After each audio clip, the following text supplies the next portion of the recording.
decano Irarrázaval ya se enfocó con su cámara.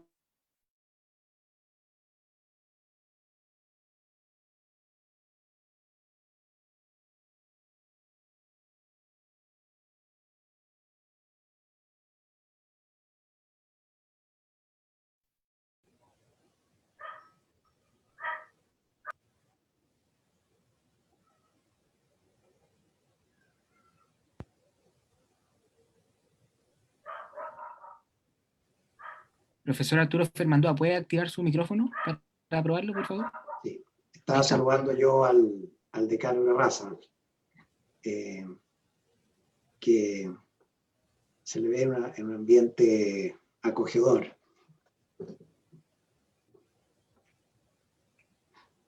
Estamos ya en Facebook, así que podemos empezar, Pato, cuando tú quieras.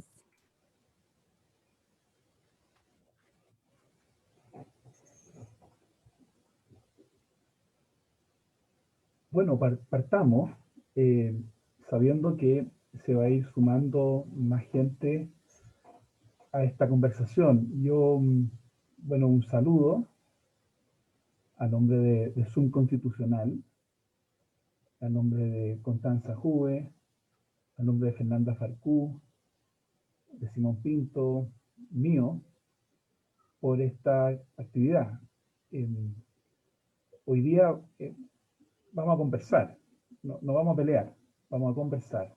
Hemos estado con Arturo en varios foros en las últimas semanas, y los foros cumplen un propósito, tienen un sentido. Básicamente uno trata de mostrar las diferencias. La idea de hoy es conversar con Arturo más que para buscar las diferencias, que las hay, las hay, más bien para buscar puntos de reflexión, puntos en común, cuestiones en las que como facultad queremos cooperar, queremos colaborar, que fue el espíritu de la conversación con José Luis Sea, con Arturo Irarrázaval, con Marisol Peña, con Sebastián Soto. Ha sido ese el espíritu de este Zoom, y yo sé que hoy día con Arturo Fermandoa, que es nuestro invitado de hoy, a quien tengo el gusto de entrevistar, vamos a tener ese mismo tono, ese mismo estilo. Yo te quiero agradecer, Arturo. Yo creo que no necesita mucha presentación en nuestro Zoom de escuela, pero para la gente de Facebook quiero decir un par de cosas. Arturo es abogado de la Católica. Arturo, yo no diría que fue una pasión muy intensa, pero estuvo disponible cuando estaba ya en quinto año de Derecho para asumir responsabilidades de representación estudiantil. Fue candidato a la FEUC. Estuvo en el claustro pleno estudiantil, elegido por sus compañeros, compañeras. Después, ya yo diría muy enrielado hacia el mundo académico y profesional, hizo un posgrado en Estados Unidos, en la Universidad de Harvard. Está haciendo docencia en nuestra escuela hace hartos años, no tanto, pero harto. Se lanzó a la aventura de una oficina donde se hace un trabajo de excelencia, con un equipo de primer nivel en derecho público, reconocido así por estas sociedades, empresas que reconocen y valoran este mérito.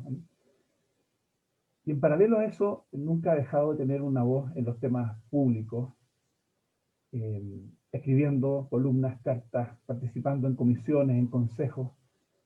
Y yo por lo menos quiero partir compartiendo con ustedes una deuda de gratitud, una de las muchas que tengo con Arturo, porque cuando me tocó coordinar una comisión, un consejo, hace algunos años atrás, y era importante que hubiera gente que pensaba distinto, Arturo estuvo disponible.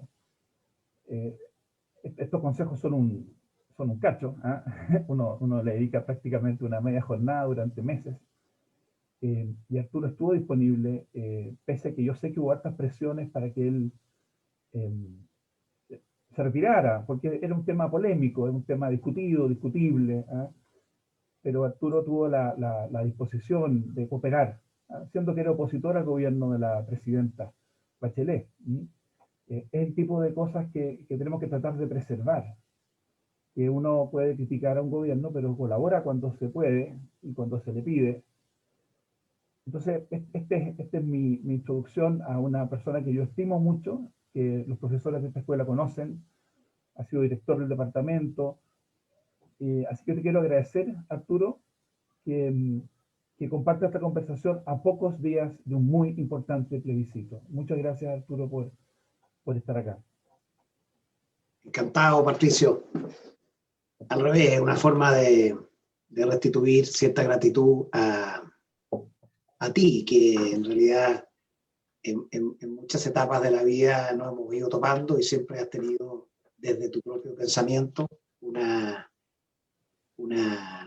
mirada muy acogedora y muy colaboradora, ¿no? Recuerdo, perdón si me permites, pero ya que hiciste una especie de raconto, recuerdo desde hace no muchos años cuando presentaste un libro mío, el tomo 2 del Derecho Constitucional Económico, que fue muy, muy, muy valioso. Me tocó también en su momento presentar el tuyo, hasta los tiempos más pretéritos cuando yo estaba en tercero o cuarto año. Con esta anécdota revelamos, por supuesto, una antigüedad poco popular, pero yo estaba en tercero o cuarto año y alguien me dijo, mira, hay alguien muy brillante que está en primer año y las está revolviendo mucho. Pero cuidado, que es un tipo muy culto, ¿verdad? Entró los primeros, o primero, no sé, pero es un tipo de cuidado, ¿verdad? Se llama un tal Zapata. Y nosotros que teníamos el campo oriente de la Facultad de Derecho bajo férreo control de ideas, nos pareció interesante ir a ver quién se trataba. Y era Pato, la verdad que y ahí nos fuimos topando. Me acordaste del claustro pleno, ese después de esa elección de FEUC que yo perdí, pero después resultamos elegidos y había que ver al tribuno Zapata cómo hacía alocuciones realmente sorprendentes para su edad. Tú estabas en primero o segundo y te tocó estar en ese cuerpo que una especie de congreso, digamos, estudiantil que funcionaba sobre base regular, muy interesante. Así que de muchas veces la vida, hasta que nos tomamos también en Estados Unidos, yo saliendo de esa universidad y tú llegando, donde yo decía, este señor, o me hago amigo de este señor, o voy a tener muchos desafíos complicados en la vida, porque Pato está obviamente en la línea de liderazgo en todas partes. Así que un gusto, Patricio, de estar aquí en esta conversación y ojalá que interese a la gente esta tarde primaveral que está tan bonita. No está para encerrarse en una pantalla, está más bien para salir a los parques. Bueno, yo creo que de lo que hemos conversado está fijado un tono que es inevitable entre nosotros, es inevitable ese tono amable. Yo quería partir, antes de hablar de lo que viene en materia constitucional. Hay mucha incertidumbre de lo que va a pasar este domingo, pero bueno, nos vamos a encontrar nosotros el lunes con nuestro país, con nuestros problemas, gane quien gane. Pero antes de ir directamente a eso, quería hacerte una pregunta pensando en nuestra escuela. ¿Cuál crees tú que puede ser el aporte que puede hacer la facultad en los meses que vienen, en los años que vienen? ¿Estamos en condiciones como facultad de hacer una contribución importante? ¿La estamos haciendo? ¿La hemos hecho? Es una primera pregunta. ¿Qué más podemos hacer? Patricio, yo creo que la facultad ha hecho contribuciones, lo hizo al nacimiento de la actual Constitución, lo ha hecho a través de sus representantes en las reformas más grandes que han existido, el paquete de 1989, el paquete de 2005, las 54 reformas, las 58 reformas, y ha estado con mayor o menor intensidad involucrado en el devenir constitucional de las reformas mismas. Cuando se inicia el proceso con la presidenta Bachelet, en que echa a caminar uno de sus tres ejes de su programa, de su campaña, era la reforma constitucional y la nueva constitución, y convoca a este Consejo de Observadores que tú presidiste, tal como hiciste la introducción, hubo un momento un tanto errático de la opinión pública.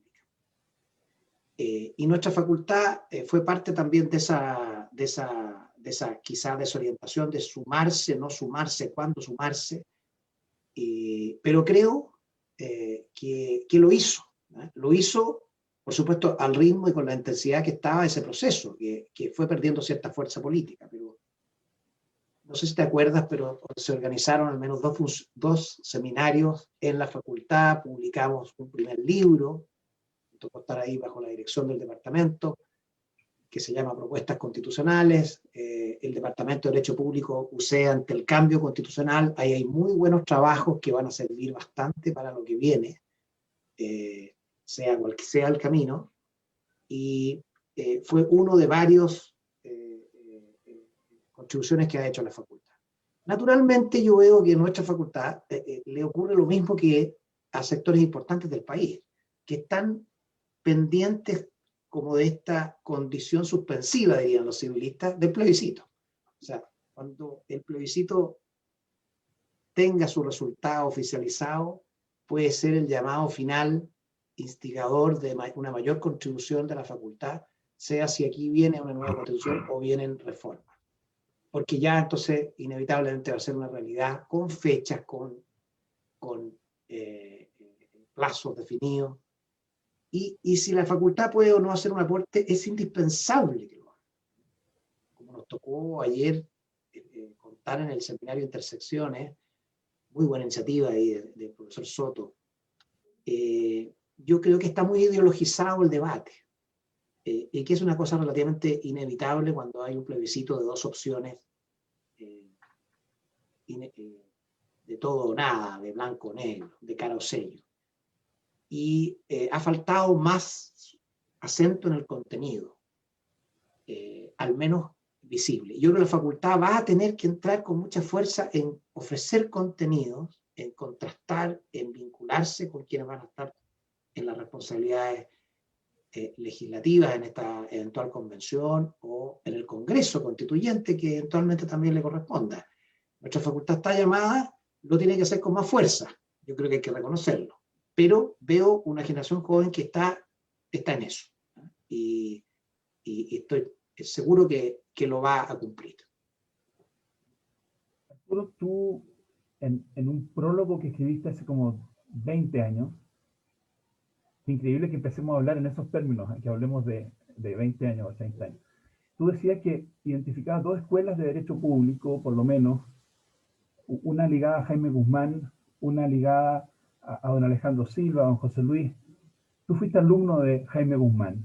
Se van a cumplir 30 años en el próximo abril de su asesinato. Una pregunta complicada para ti quizá. ¿Qué va a quedar? ¿Qué crees tú que va a quedar una vez que este proceso constituyente, cualquiera sea el desenlace del domingo, siga su curso? ¿Qué va a quedar del legado, de la contribución que en su momento hizo Jaime Guzmán? ¿Ah? Ahora te lo pregunto, tú fuiste alumno de él, en algún sentido te consideras, no sé si heredero es la palabra, pero una persona que trata de seguir alguno de sus...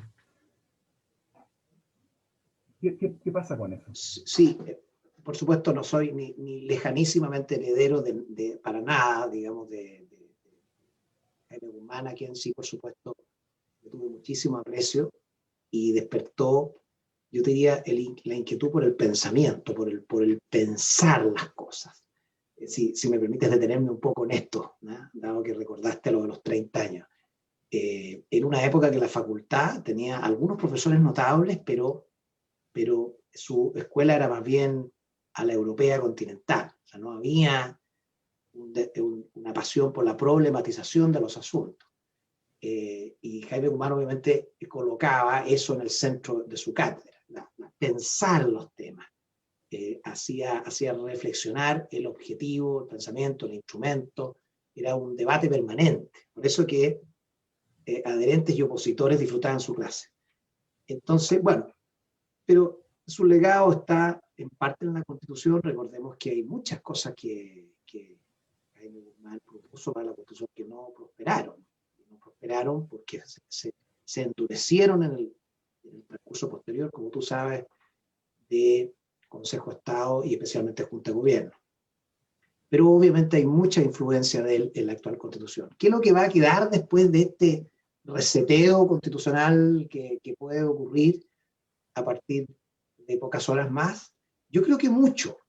Yo creo que mucho que está en lo que no es polémico, porque siempre se le asoció a estos mecanismos de pesos y contrapesos que resultaron por tanto tiempo impopulares y que fueron desapareciendo, mitigándose. Pero hay tantas otras contribuciones de Jaime Guzmán que van a quedar.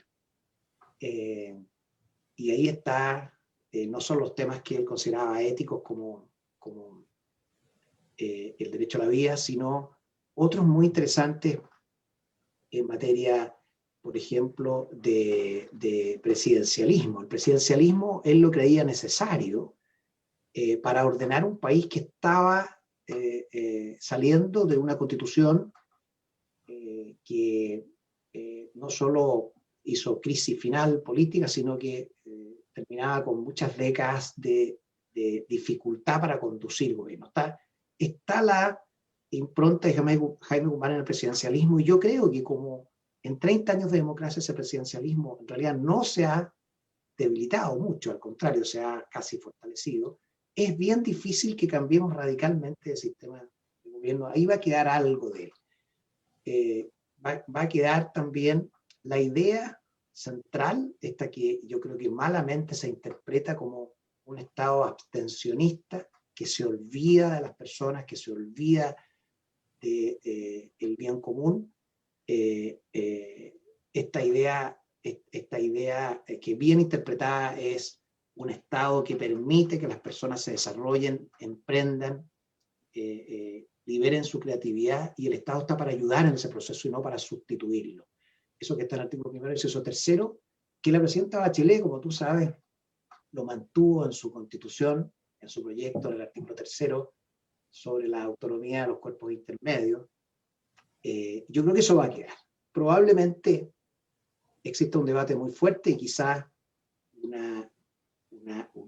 reemplazo de lo que se ha llamado el Estado subsidiario, pero lo que estoy seguro que va a seguir siempre es esta impronta de una sociedad que, pese a toda su discusión sobre el rol del Estado y que se le quiere más presente, jamás va a renunciar al espacio de desenvolvimiento que tienen las personas y las sociedades intermedias. Creo que esa frase, el Estado está al servicio de la persona humana, o el Estado reconoce y ampara a los grupos intermedios, etcétera, de alguna forma eso, en ese lenguaje o en otro, va a subsistir. Y ahí hay obviamente un gigantesco legado de Jaime Guzmán. Podemos hablar de otros temas en materia de derechos o en materia el artículo 5, inciso 2, que estoy seguro que él lo va siempre a dejar como un legado inamovible en cuanto a la limitación de la soberanía por el ejercicio de los derechos humanos. Y otros puntos, Pato. Yo creo que hay mucho, se puede hacer un recuento sobre esto, pero como no son temas que hayan trascendido entre los polémicos, no se asocian con la intervención de él.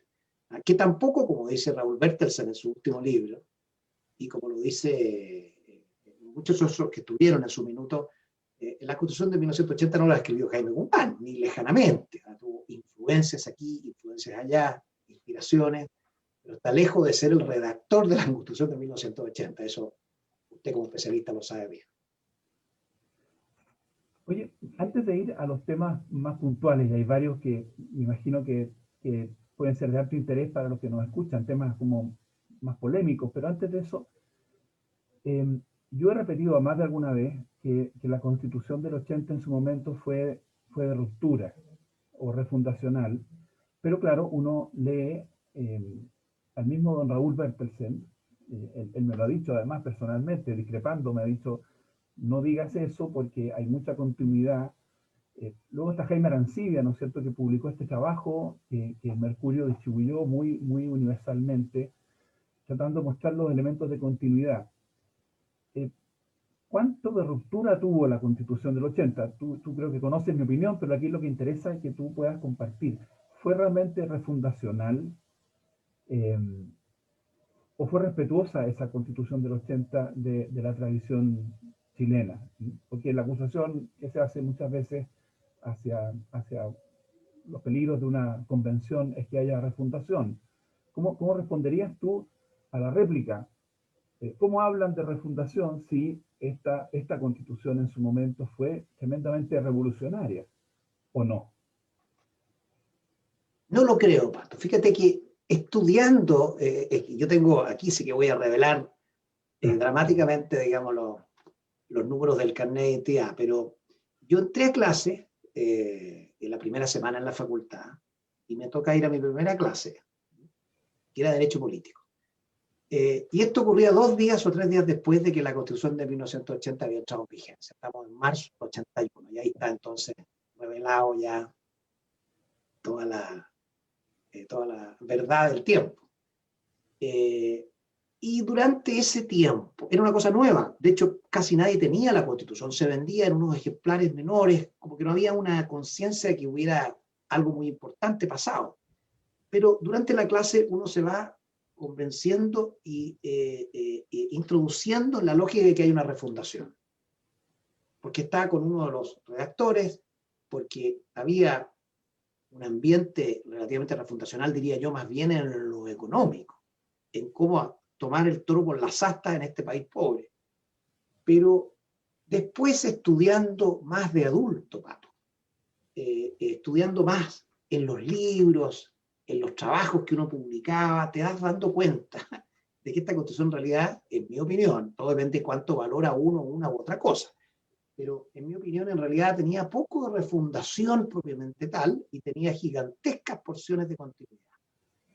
Y ahí podemos conversar largo, ¿verdad? Pero la refundación está por el lado, para los que así lo estiman, por el lado de inspirar al Estado con algunos principios y dentro de esos principios el de estar al servicio de la persona humana. ¿Y qué significa eso? Bueno, lo interpretar a las leyes, conformidad también al inciso 5, el artículo 1, la igualdad de oportunidades, la protección de la persona, de la familia, hasta la conservación del patrimonio ambiental. Pero yo creo que hay una cierta revisión de para qué está el Estado. En eso efectivamente hay una inyección de un concepto nuevo. ¿Da para llamarlo refundación? No sé, pero el concepto nuevo es, el Estado no es neutro. El Estado no se puede utilizar para cualquier cosa. Yo sé que esto es resistido por los promotores de la Constitución mínima. No quiere decir que le vamos a dar un sello político ni un modelo económico constitucionalizado, no. Pero el Estado está para proteger a la persona, está para que la persona se realice, está para que el bien común se entienda como un trabajo contributivo hacia lo que la persona quiere. El Estado no puede ser descarrilado de ese fin. Esto es lo que preocupaba a Jaime Guzmán, obviamente, y a los redactores del tiempo, insertos en medio de la Guerra Fría, si aquí había una lucha gigantesca entre unas doctrinas más bien totalitarias que avanzaban, inspiradas, lejanas o cercanamente por el marxismo. Algo que obviamente no hay hoy día. En ese sentido, es cierto que es una cierta refundación dogmática, el capítulo 1.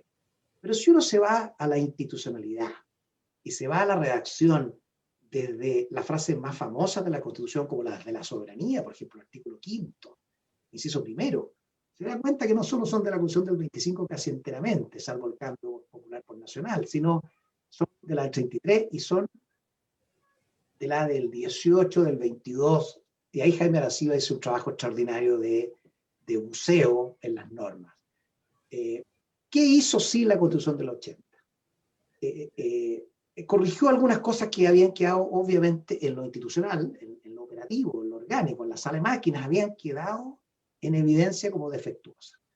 La acusación constitucional a ministros que se podían repetir el plato nombrándose en una cartera distinta.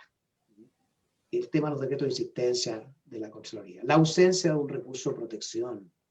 No había forma de recurrir cautelarmente a cortes, sino a través de juicios ordinarios, eternos. La corrección del problema del Banco Central, que estaba sujeto a los gobiernos de turno y emitían en forma inorgánica.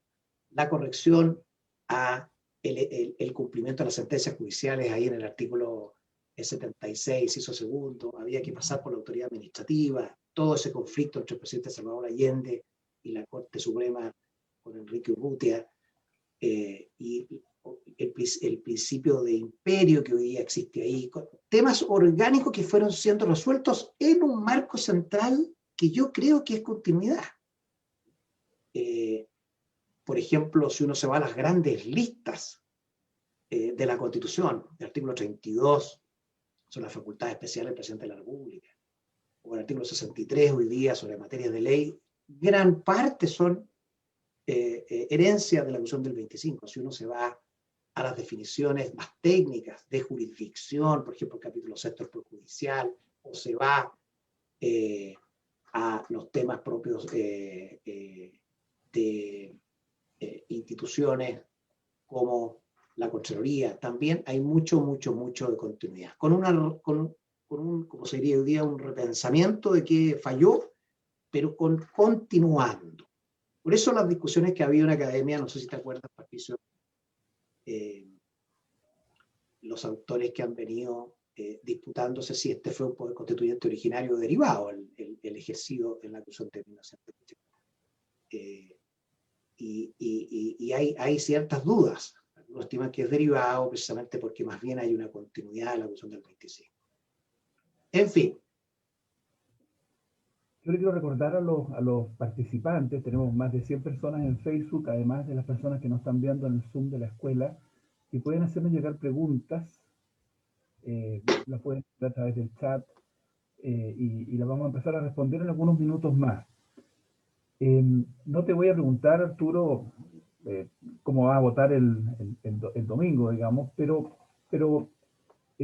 yo tengo la impresión de que tú tienes un buen juicio sobre la Constitución actual, la has enseñado durante 20 años, 25 años. ¿Tú dirías que lo que se enjuicia este domingo es la Constitución? Porque alguien podría decir, no, se va a votar por miles de cosas. Algunos van a votar por la violencia, contra la violencia, otros van a votar por la esperanza de una mayor igualdad o integración, otros van a votar contra el modelo, otros van a votar contra Piñera, otros a favor de Piñera, en fin.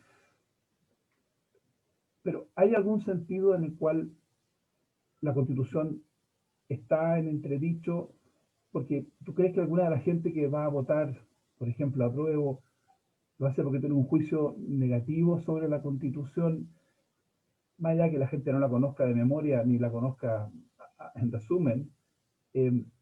¿Hay algo que uno pudiera decir en que la Constitución ha fallado? Y se lo pregunto a alguien que yo sé que tiene un juicio más bien positivo, que tiene una apreciación de la Constitución, de las cosas buenas que tú piensas que ha producido, pero la pregunta sería, ¿cabría preguntarse o no por qué razón puede que un porcentaje importante, da lo mismo, no vamos a hablar de porcentaje hoy día, el domingo va a votar por un cambio? ¿Tiene alguna falla la Constitución? ¿Ha fallado en enraizarse, en ganar fidelidad? ¿O no es culpa suya y ella no es el problema? Bueno, buenísima pregunta, como todas las del profesor Patricio Zapata, ¿ya? No son llegar y responder de las preguntas, son además más dirigidas como dardo a la persona y su pensamiento. Así que, pero es muy interesante este tema. Yo no soy quien para interpretar bien las personas que van por el apruebo, pero quiero confesar que a la salida de ese día 6 de diciembre de 2019, cuando entregamos en la Comisión Técnica el proyecto de la Ley 21.200 que contienen el itinerario constitucional, yo estaba en la duda realmente si efectivamente podía optar por el apruebo, porque me sentí partícipe de una buena experiencia de 14 personas que con una transversalidad ideológica muy fuerte fuimos capaces de ponernos de acuerdo y de llegar a interesantes disposiciones que finalmente se plasmaron en esa ley. Y yo dije, si esto se puede reproducir en una convención, entonces yo miro con simpatía esto. Y creo que desde nuestro pensamiento podemos ir. Ahora, hoy día en realidad no estoy en esa posición, pero ¿por qué? Porque, voy a tomar el centro de tu pregunta, porque me fui convenciendo que lamentablemente el plebiscito nos arrastró a esta disyuntiva del todo o nada, donde se fue polarizando la opinión pública y la opinión técnica también. Y el plebiscito entonces se enfrenta a un apruebo que lamentablemente es, o parece ser, un desechamiento y una sepultura completa de una institución inservible, como lo escribió ayer o anteayer un líder intelectual, sin distinciones, indiscriminadamente. Están otros que dicen, no, hay temas muy interesantes y muy positivos que vamos a rescatar, pero pareciera ser la voz dominante que la Constitución de 1980 hay que sepultarla y repensar el país de cero. ¿Ya? Más que el tema de la hoja en blanco, los 2/3, el problema conceptual que se me produce es, van a ser capaces los triunfadores eventuales del apruebo de recoger la tradición y la evolución constitucional chilena, corrigiendo lo que corresponda, incluso reformulando del todo ciertos elementos, instituciones o principios, pero en esta mezcla proactiva, positiva y virtuosa, o viene un revanchismo y viene una sepultura, ¿ya? Esa duda, lamentablemente, no me la estoy respondiendo bien. Entonces me pregunta, ¿en qué falló la Constitución del 80? Bueno, naturalmente falló en varias cosas, pero partamos por lo que yo creo, Patricio, y aquí tenemos opiniones distintas contigo, en lo que no falló. Yo creo que la Constitución del 80 no ha sido realmente el obstáculo técnico para el desenvolvimiento de Chile de la forma democrática y flexible que lo puede haber necesitado y requerido. El Chile que hemos tenido los últimos 20, 30 años ha sido casi íntegramente el Chile que ha querido sus representantes políticos elegidos en los consensos mayoritarios que se fueron formando en la década de los 90, de los 2000, de los 2010. Yo creo que la Constitución ha estado lejos de ser el obstáculo, por su influencia jurídica, por su eventual controles a través del Tribunal Constitucional o tribunales de justicia que hayan impedido un desarrollo de Chile y del Estado respectivo. Creo que esto ha sido definido en el marco de las políticas públicas, inspiradas desde luego por una Constitución, pero una Constitución que es flexible, que es amplia, que rige desde el punto de vista dogmático. Esto excede, por supuesto, porque a este argumento me contestan algunos, me citan sentencias del Tribunal Constitucional, y las 5 sentencias que suenan muy bien que se citan no son realmente un problema de la Constitución del 80, son problemas clásicos del derecho como retroactividad, identidad legal, derecho a la personalidad jurídica, excesos en materia de limitaciones, y en realidad son muy pocas, y preceptos pequeños en medio de grandes cuerpos legales que fueron aprobados. De eso, Pato, yo estoy muy convencido. La Constitución del 80 no ha sido el impedimento. Ahora, ¿en qué falló? Bueno, naturalmente el tema de la legitimidad es el tema que la persigue hasta el día de hoy.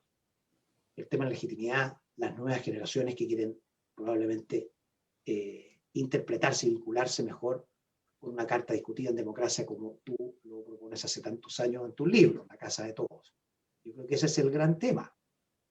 Sumado esta búsqueda de una legitimidad pura, ¿sí?, prístina, carente de toda mancha. Y la Constitución del 80, bueno, a pesar de sus 52 reformas y sus enriquecimientos en los últimos 10 o 15 años, que son muchos, no le ofrece un vestido blanco sin mancha. Y eso tengo que aceptar que no es muy reparable. Pero se junta además con las expectativas de un país que creció, que se desarrolló, pero que mantiene tantas carencias, tantas insatisfacciones y también tantas oportunidades no cumplidas. Si es problema la Constitución o no, no importa mucho. Y aquí está el problema original, no importa. Se le atribuyó a la Constitución 5 o 6 días después del 18 de octubre y prendió como pradera seca. Sabemos que leal y genuinamente la presidenta Bachelet y tú y tantos otros intelectuales venían proponiendo esto, el decano Pablo Ruiz-Tagle en la Chile, ¿no es cierto? Y los procesos constituyentes estaban siempre rondando. Pero yo creo que aquí se constitucionalizó la frustración de muchas personas que querían verse en mejor satisfacción de sus necesidades. Quiero recordar 3 cosas cuando sin tratar de hacer de esto un debate, porque sorprende, fíjate que el año 2010, cuando es elegido el presidente Piñera, él no propone una nueva constitución, y sin embargo es elegido en las urnas. Después la presidenta Bachelet es elegida con amplia mayoría, y sí propone una nueva constitución.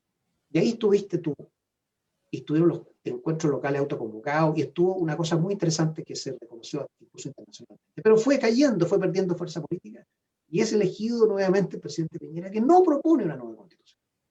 Me acuerdo, y creo que no es infidencia, haber estado en algún momento con él, antes incluso de la campaña, y tenía esta disyuntiva, si proponía o no proponía una nueva constitución. En definitiva no la propuso, él estaba abierto a un paquete importante de reformas, dijo después y hasta el día de hoy. Sin embargo, es elegido sin proponer una nueva constitución. Y hasta el 17 de octubre este tema en realidad no estaba, salvo en algunos líderes, ¿te acuerdas, Patricio? El presidente del Senado, Quintana, lo venía diciendo permanentemente, pero no tenía la presencia política que pasó rápidamente a tener en forma más ahora a partir del, no digamos del 18, del 24, 25 de octubre. Entonces, ¿en qué falló la Constitución de 1980? En algo difícil de corregir, que es su gestación, su generación y su prensa, como dirían hoy día algunos. Es decir, no se conoce mucho su contenido, no va a poder reparar aquel origen, cualquiera sea la opinión que tengamos sobre la legitimidad de ejercicio que adquirió definitivamente, creo yo, e incuestionablemente a partir del 2005. Y tampoco se supo comunicar tantos aportes que hicieron 7 gobiernos democráticos, Patricio. Imagínate tú que en los últimos años la Constitución se enriqueció con, por ejemplo, el derecho a difundir las artes en 2001, el kinder obligatorio y una presencia del Estado en 2007, el derecho a la protección de los datos personales en 2018, temas de probidad se incorporaron a la Constitución en los principios, temas institucionales como la protección de Ile Pascua, Juan Fernández, se fueron incorporando una cantidad enorme de enriquecimiento en los últimos 10 años y sin embargo eso no pesó, no se comunicó y tampoco se aprecia demasiado en el gran público. Y obviamente eso es un problema quizá, no solo de esta, quizá a una eventual futura constitución le vuelva a pasar este problema con las inmensas expectativas que hay. Bien, yo creo que yo seguiría haciendo preguntas por mi cuenta, pero voy a ser leal con las personas que nos han estado haciendo llegar preguntas. Julio Pereira, amigo, compañero de curso, profesor de nuestra escuela, pregunta por el tema de la iniciativa exclusiva presidencial. Ellas son, dice, manifestación del presidencialismo. Si eso es así, ¿crees tú que el tema del retiro del 10% o de algunas recientes iniciativas tributarias originadas en la Cámara, me imagino que Julio quizás está pensando en el impuesto a los superricos por la vía de reforma constitucional, merman ese tinte, ese carácter presidencialista? ¿Se quedarán o modificará la Constitución en dichas materias? ¿Ves cambios en el principio de afectación tributaria? Esa es la pregunta que hace Julio, hay un tremendo tema que hemos estado discutiendo. Un saludo a Julio y te dejo para que después pasemos a preguntas de Facebook, preguntas de otra gente. Perfecto, espero contestar breve ahí. También un saludo a Julio, un gran abogado tributarista que nos hace una pregunta muy interesante. Yo creo, Patricio, que son 3 temas distintos. Uno es el valor de la iniciativa exclusiva, que nace el año 1943 y se potencia el año 70 en la famosa reforma que entra en vigencia en enero 71. Ese es un tema. Un segundo tema es la técnica de la utilización de artículos transitorios para todo, digamos, para el artículo 10%, para el impuesto a altos patrimonios, y últimamente hay otro proyecto para el supuesto retiro de rentas vitalicias, dineros que en realidad se transfirieron en dominio a una compañía de seguro y hay un proyecto que abre la puerta para que sea, entre comillas, retirado. La técnica de la utilización de artículos transitorios es muy interesante porque tiene componentes democráticos, de coherencia constitucional y también de profunda filosofía de cómo nos vamos a gobernar. Y el tercer tema que Julio pregunta es el principio de no afectación tributaria. Ese, el inciso tercero del 1920, que yo encuentro muy interesante, muy propio de Chile, y que pienso que no ha sido polémico, porque todos los gobiernos celebran poder tener algo en el presupuesto para poder manejarse de un año a otro y que no esté completamente fijo a través de tributos creados 5, 10, 15 o 30 años atrás. En el primer tema, pienso, Patricio, que la iniciativa exclusiva es probable, si la pregunta es Julio César, es probable que se flexibilice, se reduzca en algo. Los temas de seguridad social parecen ser muy amplios, ahí en el 65.5 quizás se reduzcan en algo. Quizá se quede una especie de núcleo central de la iniciativa exclusiva, pero difícilmente veo que desaparezca porque no solo ha sido esencial para que el Chile de hoy pueda endeudarse en $13.000 millones en 6 meses, sino que ha sido también importante para el control inflacionario, ha sido importante para la responsabilidad en el éxito de las políticas públicas. Yo creo que la mayoría de los chilenos y de los líderes políticos van a entender eso. Ahora, si está horadada por este uso de los artículos transitorios, pero por sin duda, como el artículo transitorio tiene rango constitucional, entonces la gran pregunta que nunca antes se había hecho las personas, digamos, ¿qué me impide a mí saltarme todos los principios de la Constitución si lo hago a través de un artículo transitorio? Y aquí está la discusión que tú conoces, que la han tenido en Alemania, la han tenido en Europa, la tuvo Chile con ese rol 33, por el cual el Tribunal Constitucional determinó que el plebiscito del año 88 debía ser calificado por el Tricel, a pesar de que un artículo transitorio decía que el Tricel se instalaba solo después, a la primera elección de parlamentarios. El tribunal dijo, ese artículo transitorio no puede contradecir un principio central democrático del artículo 4, en fin, y por lo tanto debe calificarse. Yo creo que la utilización de artículos transitorios tiene muchos problemas y el principal es la incoherencia con los principios del articulado permanente. Los españoles ya lo han resuelto, han dicho varias veces que cuando no hay una transición entre un régimen jurídico y otro, no puede utilizarse un artículo transitorio, aunque sea para la aplicación de una institución una sola vez, que es lo que está ocurriendo ahora, por única vez. Eso no es parte de un artículo transitorio y además desvirtúa toda posibilidad de coherencia en los quórums.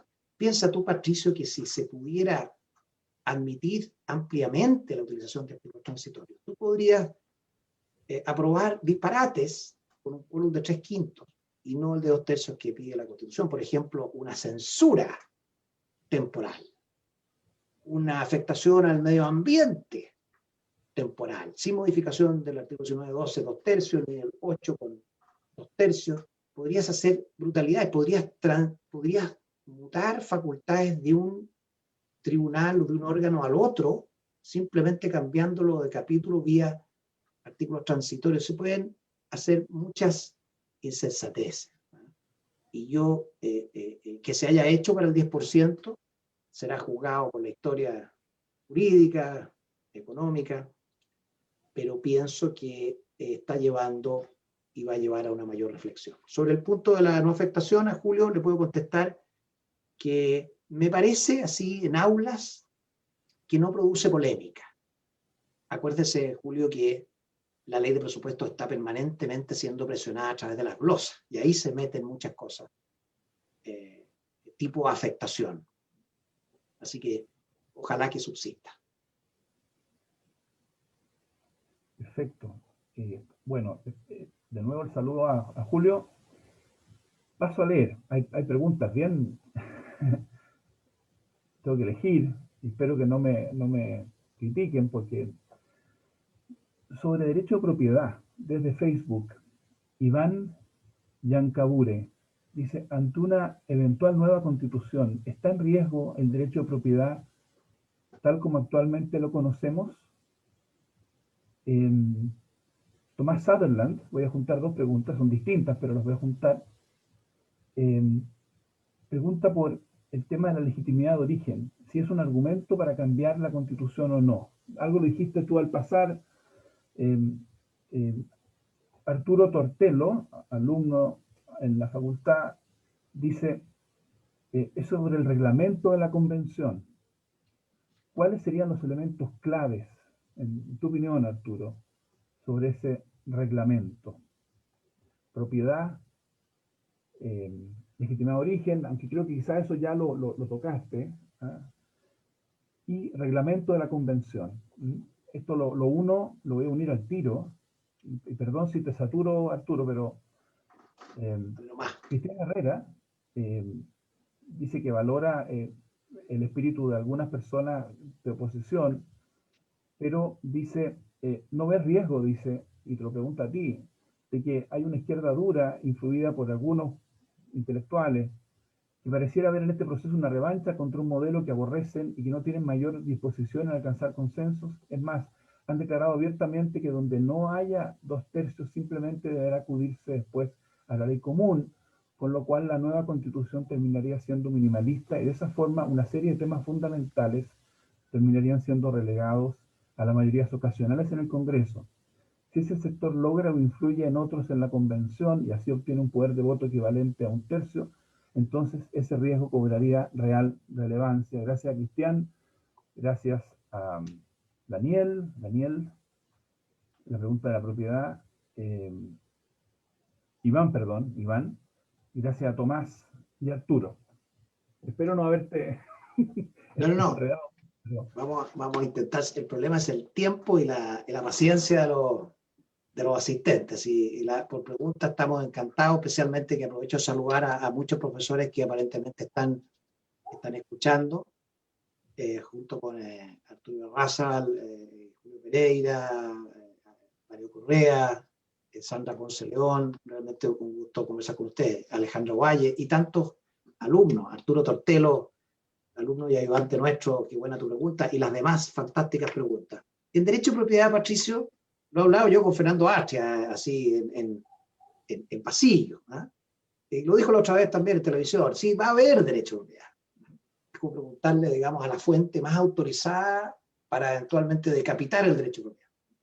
Ese artículo 14 de la Declaración de los Derechos del Hombre y del Ciudadano, digamos, va a perseverar. Yo creo que sí, yo creo que no hay riesgo con que subsista el derecho de propiedad, sería, digamos, un absurdo completo que no. La pregunta es, ¿qué cepillado le van a hacer? O en palabras de Jorge Correa Sutil, ¿a dónde van a poner la goma los convencionales constituyentes? Y aquí es donde yo le tengo miedo a la tesis de la constitución mínima.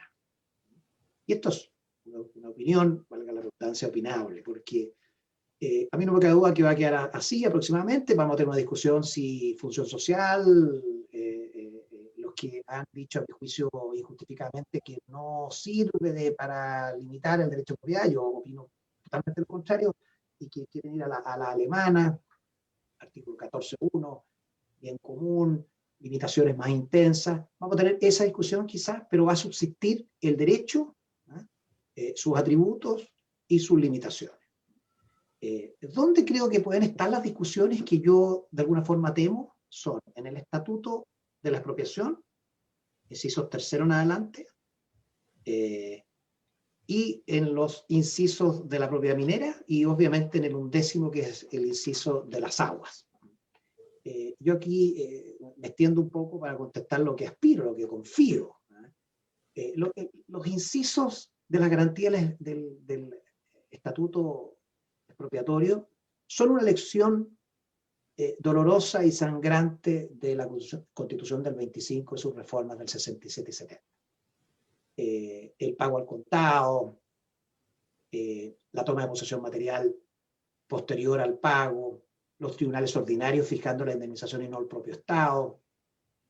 Son cosas bastante básicas, que otras constituciones sencillamente colocan como una indemnización justa, como Estados Unidos, como España. Pero aquí sí hubo problemas. Aquí se pagó a 30 años sin intereses, en la cifra que decía el Estado.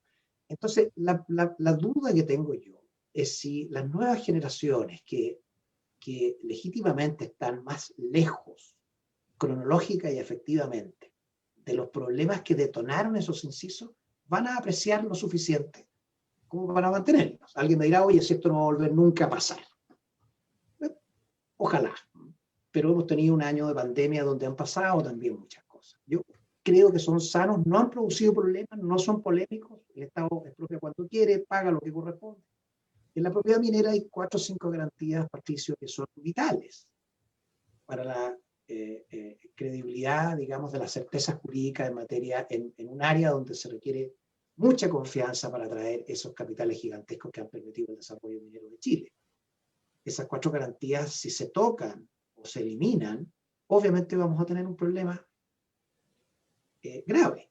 Y yo confío, como no han dado problemas, no han sido polémicas, han producido fruto, han dado empleo y han colocado a Chile en la vanguardia minera del mundo, y el Estado ha podido cobrar royalties también, etcétera, creo que no debieran tocarse, pero tengo obviamente un razonable temor. Y en materia de aguas, eso lo podemos conversar después, es más larga mi explicación. Ahí hay un tema, perdón que me haya extendido, pero preguntan también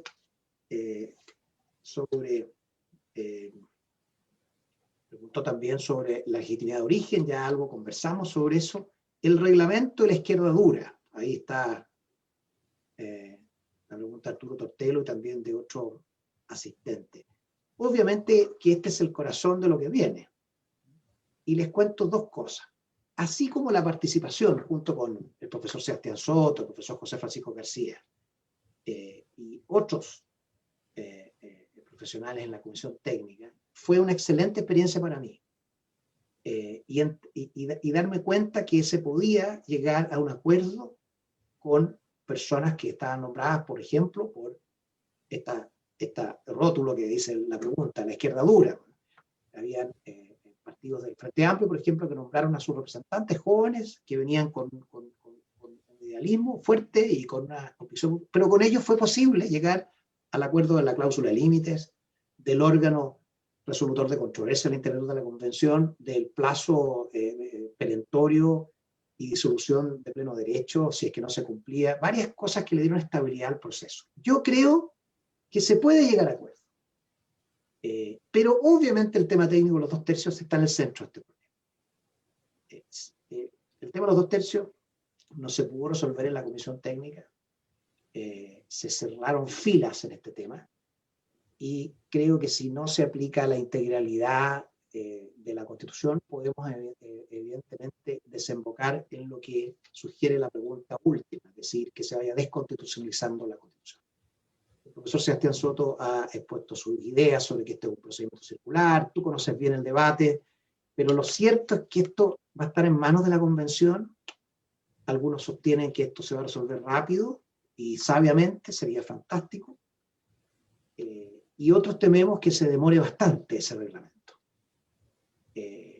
Porque efectivamente la pregunta identifica el problema que podría producirse, y creo yo, de legitimidad finalmente, de una constitución gestada con una interpretación poco jurídica de los 2 tercios, que es entender que yo apruebo el todo y cada disposición también, sin, por supuesto, jugar a la hoja en blanco, porque como tú sabes, el artículo 142 de la Constitución dispone que una vez que se apruebe la nueva Constitución, cualquiera sea esta, desaparece y se extingue y se deroga la Constitución de 1980, el Decreto Supremo 100. Es decir, no va a haber lo que se ha llamado este ultimátum de que con un solo tercio yo evito la discusión de los que quieren colocar cosas, digamos, de los que quieren transformar y jugar a que si no se produce el acuerdo queda lo que hay. Lo que hay ya no va a quedar precisamente por ese artículo 142. Pero hay tantas cosas que no se conocen, Patricio, que nos llevan a veces a discusiones de sordos.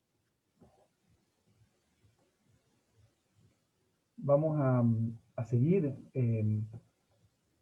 Matías Gaete, gracias por la pregunta, dice, ¿podría considerarse que los anhelos por un cambio en la Carta Fundamental responden más a criterios sentimentalistas? Ya, no puedo, yo, es como el cargo que se me hace a mí más habitualmente, sentimentalismo o arjonismo constitucional, pero Matías pregunta, ¿responde más a criterios de ese tipo que a parámetros técnicos jurídicos? ¿Tiene legitimidad este proceso constitucional a partir del contexto sobre el cual se dio? Matías, gracias por la pregunta para Arturo.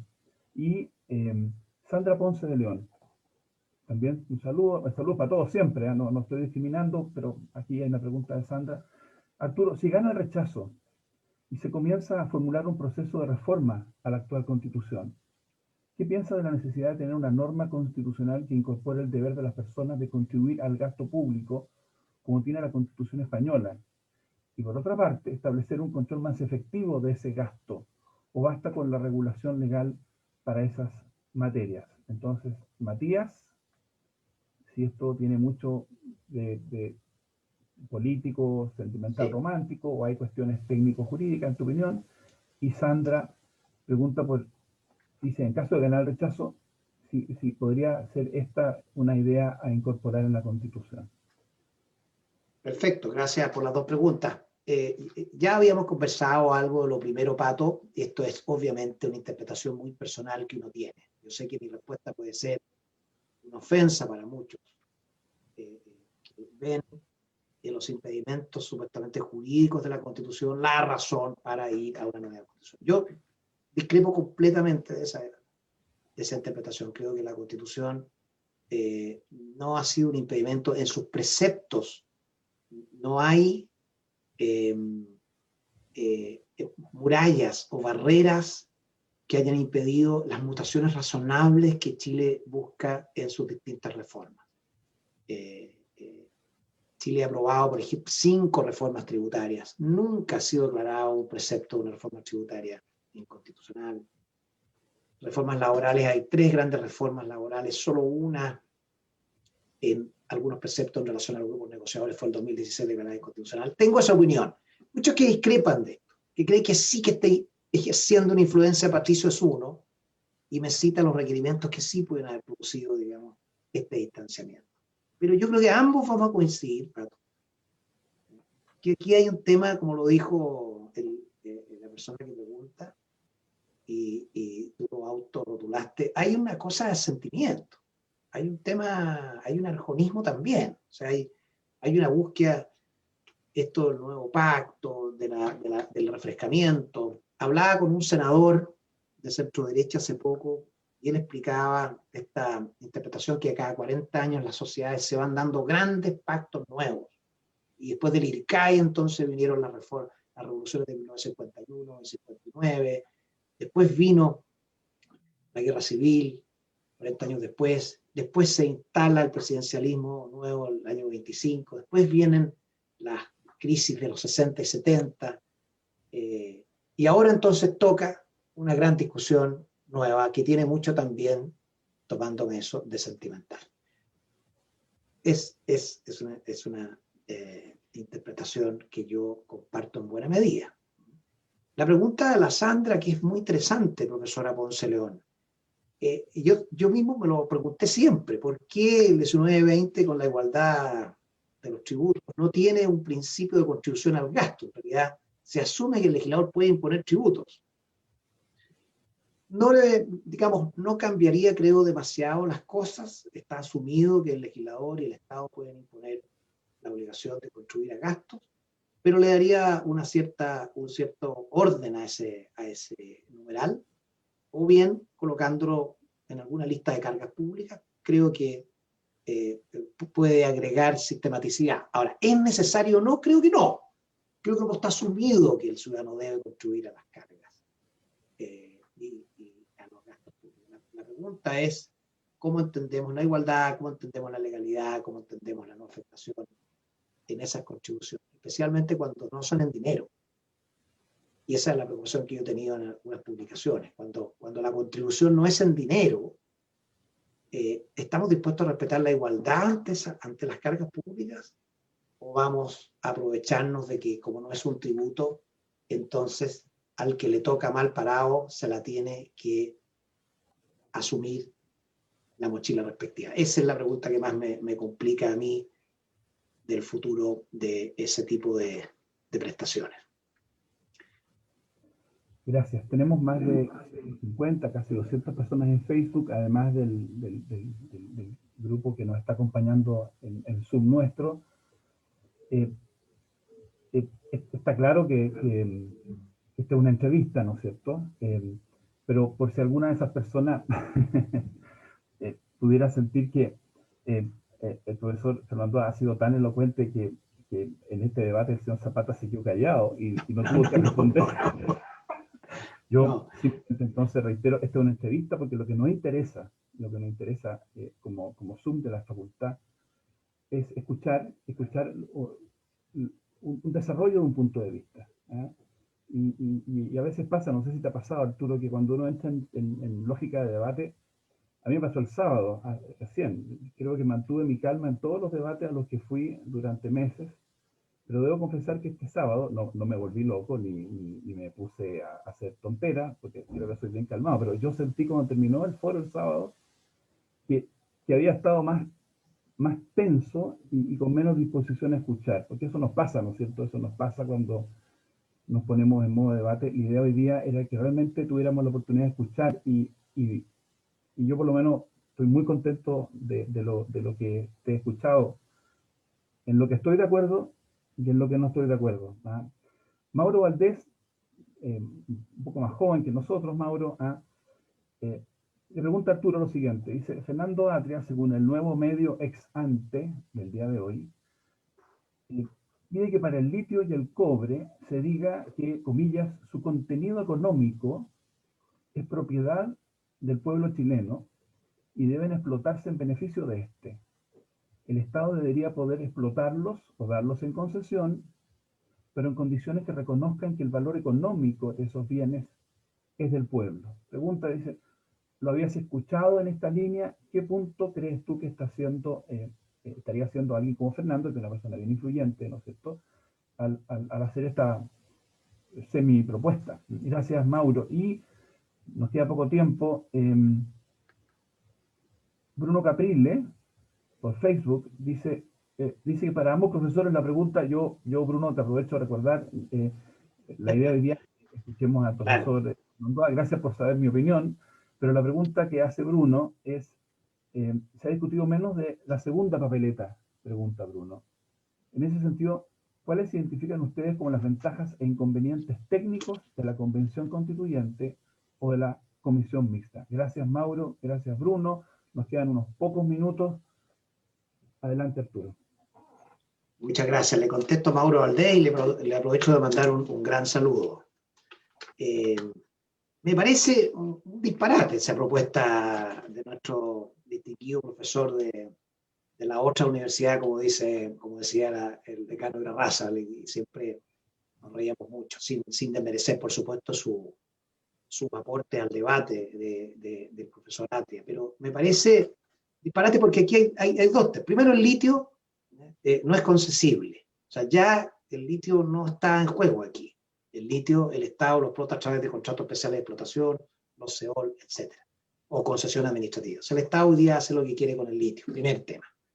Declarar que el cobre, que su contenido económico es de propiedad del pueblo chileno y explotarse en beneficio de este. Bueno, hay una opción aquí. Primero, la opción jurídica, lo que es aceptable, lo que es inaceptable, y después qué consecuencias económicas tiene, bueno, lo verá el pueblo chileno y los economistas. Pero o usted es propia, o usted otorga en concesión.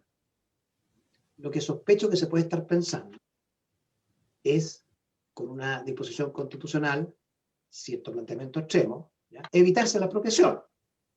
Y eso obviamente me parece muy negativo, me parece un retroceso gigantesco al Estado pre-Constitución del 80, que me hace recordar la ley de nacionalización del cobre del año 71, sin meternos en su lógica política de su momento. El Estado obviamente tiene dos opciones. o mantiene esa declaración del inciso sexto del 1924, el dominio absoluto, exclusivo, inalienable, imprescriptible de todos los minerales, ¿ya? Con concesión o sin concesión. Si no lo quiere otorgar en concesión, bueno, ahí se quedará el Estado con el cobre y su contenido económico y podrá eventualmente sufrir las consecuencias de eso, como yo creo que ocurrió dramáticamente entre el año 71 y el 83, en que se dicta el Código de Minoría, donde no había ninguna certeza jurídica como para atraer inversión alguna. El Estado tiene esa opción, o mantiene la declaración de dominio absoluto con concesión y propiedad sobre la concesión, o termina con las concesiones y se queda con los dos. Lo que temo que puede estar en la carpeta de alguien con poco sentido jurídico es ahorrarse la expropiación de las concesiones ya otorgadas. Eso no nos parecería. Ahora, si la pregunta es, como me imagino que es, de buena fe, a ver, ¿qué puede hacer el Estado para quedarse con más rendimiento económico de las concesiones de cobre? Bueno, el Estado ya lo hizo a través del royalty, a través de impuestos especiales a la minería.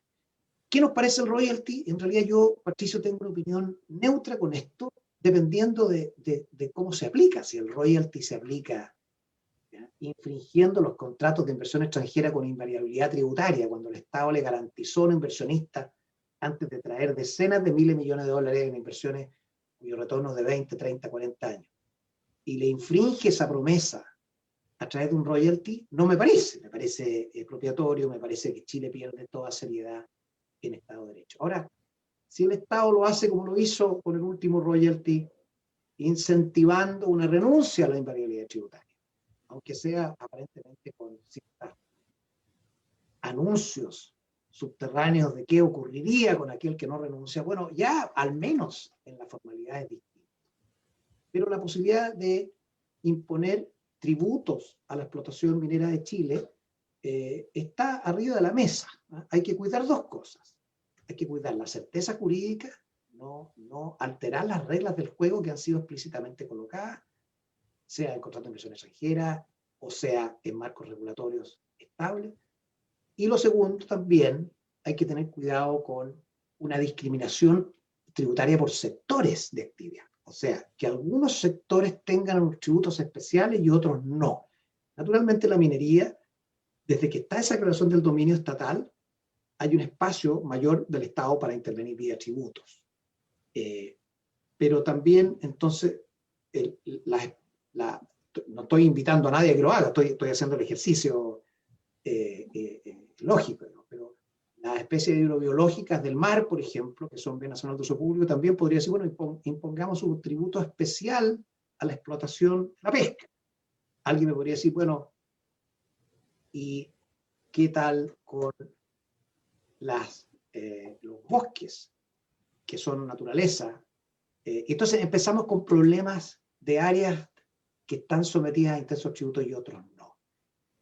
El principal problema, entonces, son estas dos barreras, pero el Estado sí tiene un espacio siempre que no traicione la palabra empeñada, que es el gran problema en Latinoamérica de las refundaciones constitucionales con la minería. Hay algunos ejemplos, especialmente en Centroamérica.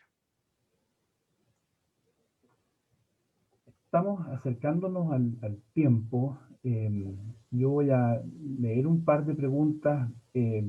Quizá después haya posibilidad de transmitirlas. Rodrigo Aros, un saludo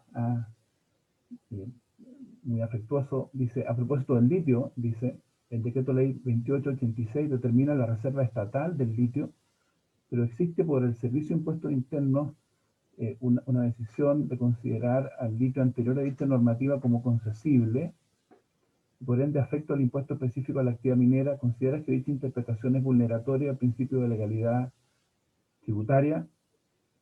Claro, hay un tema con antes o después de la dictación de ese decreto.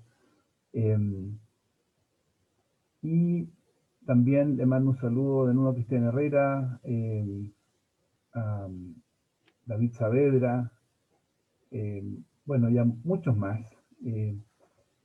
Pero yo quiero cerrar y darte una oportunidad de hacer una reflexión más general. ¿Ah?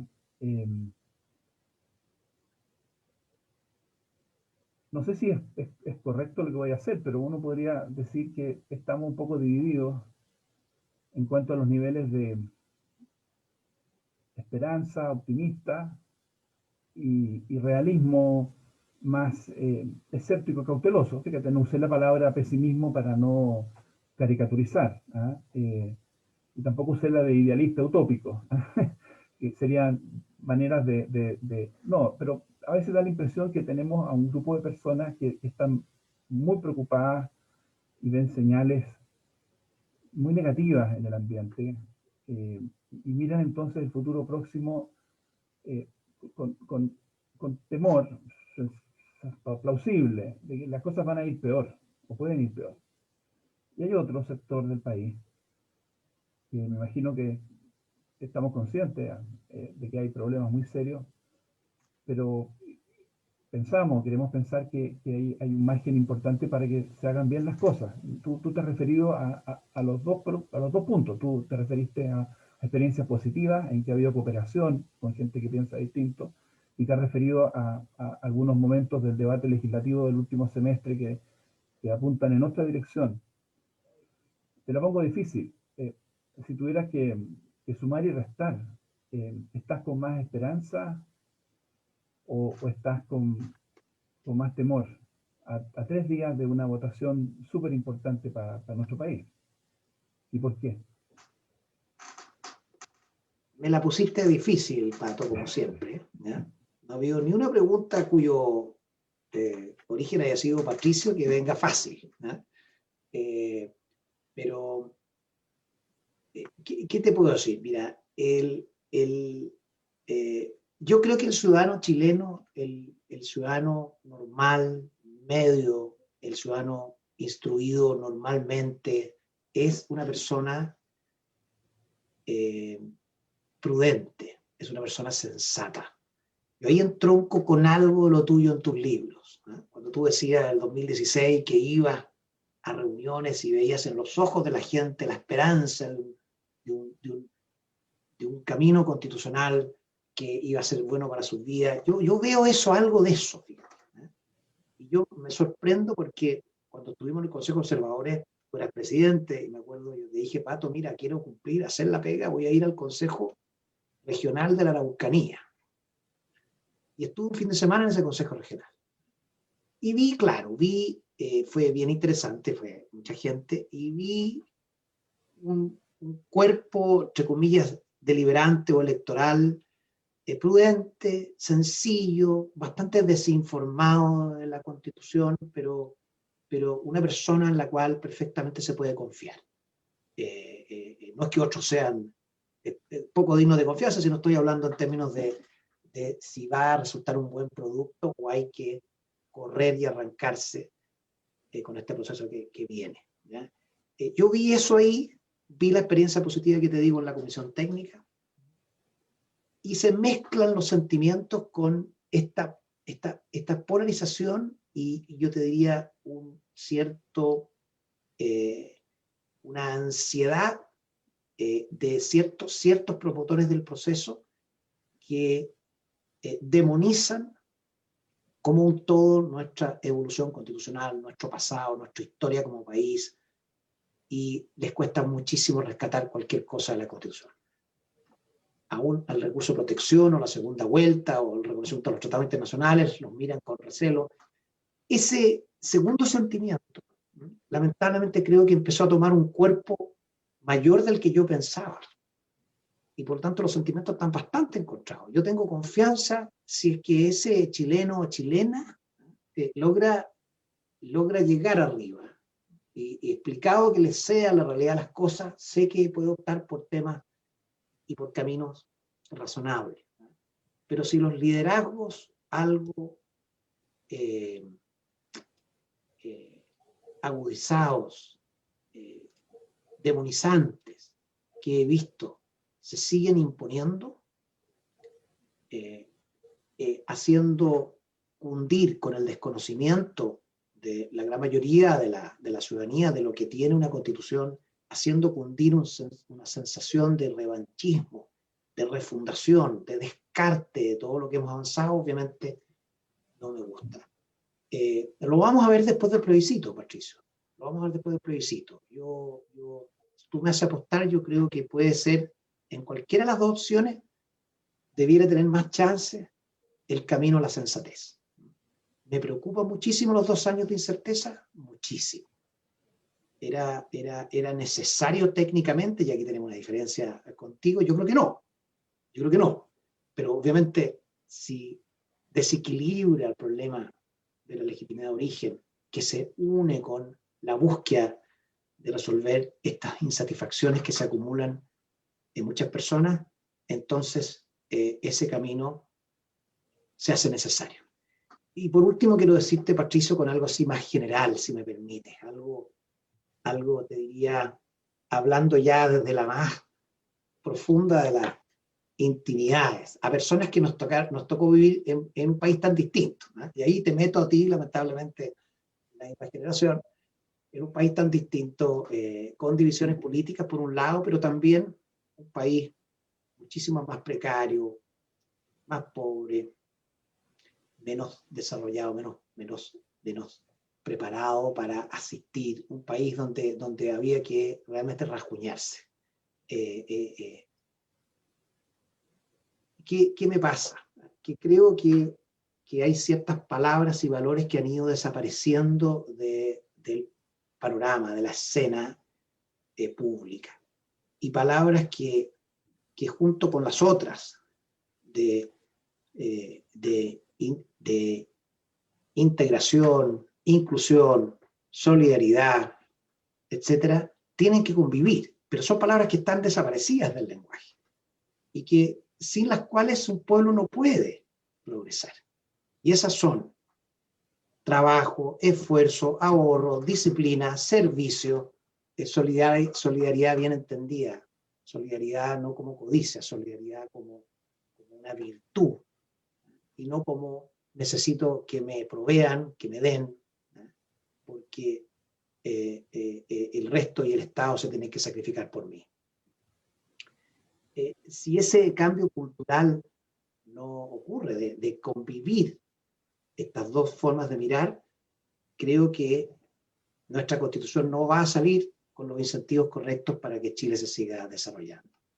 Y esa diría yo que es la preocupación, no te voy a decir que me quita el sueño para no presumir de gran estadista, pero sí me inquieta porque uno tiene hijos, y uno tiene un mundo y se da cuenta que hay esta tensión cultural.